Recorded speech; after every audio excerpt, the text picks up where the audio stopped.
Hi, I'm Robin Hodge, and I chose to do my yearly social and emotional plan on the self awareness standard for first grade. And that standard is 3A, identify appropriate time and place to safely process emotions independently or with the guidance of a trusted adult. I chose this one because that is a big one, especially for when I was a kid, and for kids just to be able to identify who the trusted people are, where they can go if they feel overwhelmed. Um, So, my learning objective for this lesson would be at the end of this lesson, students should be able to correctly find safe spaces in the classroom and identify trusted adults in the school building and at home. And I have them doing like a journal prompt at the end of this lesson, just so they can kind of demonstrate their understanding. And of course, because it's first grade, we would be offering sentence stems, like a cut and paste activity if that's available or if needed for some of these students. And then trying to have them write as much as possible because we want to try to develop the social emotional awareness and their critical skills in the classroom. So I would like to have them start by watching two videos, one about finding safe spaces and then another about safe people. And those are both on YouTube, so it can be done as a class. And then at the end of each video, you would be able to do a class discussion and kind of walk them through those steps again. And like I make sure they're understanding what they're doing. And then they would go to their safe spaces in the classroom.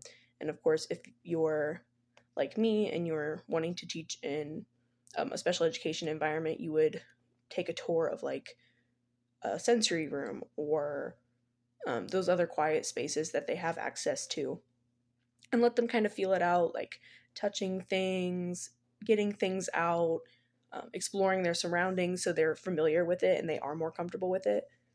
And then when they go back to their seats, I would kind of have them do like the thumbs up, thumbs down, or a turn and talk activity, and explain that the calming corner or the calming area or that sensory area is always open and available if they feel like they need it. And introduce myself again as like a safe person, making sure they're aware that if they need it, I would be there as a teacher and as, an advocate for them. And then I would hand out their journal prompts.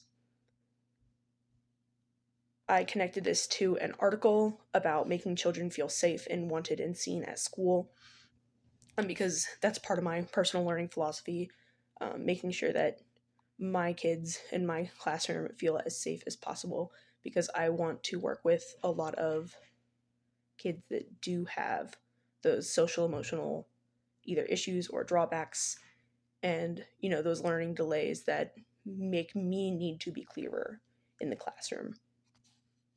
Of course, for that parent aspect and that parent reach out portion, I would really like to talk about commonsense.org. It's a website that has links to apps and games that can be used in the classroom and at home, um, for social emotional learning, for mindfulness and self regulation. And these can be accessed, at home, at school, um, mom, dad, grandma, whoever is in the home. And then also, again, used in the classroom, you can assign a game to play. You can send the link home to parents and they can explore those with their child. And there are a lot of different topics that the kids like, especially for like first grade. There's a lot of like PBIS incentivized items. There's like character games. There's even a link to like Daniel Tiger games and things that are actually helping them but keeping them engaged at the same time. And that is a really useful thing to send home with parents.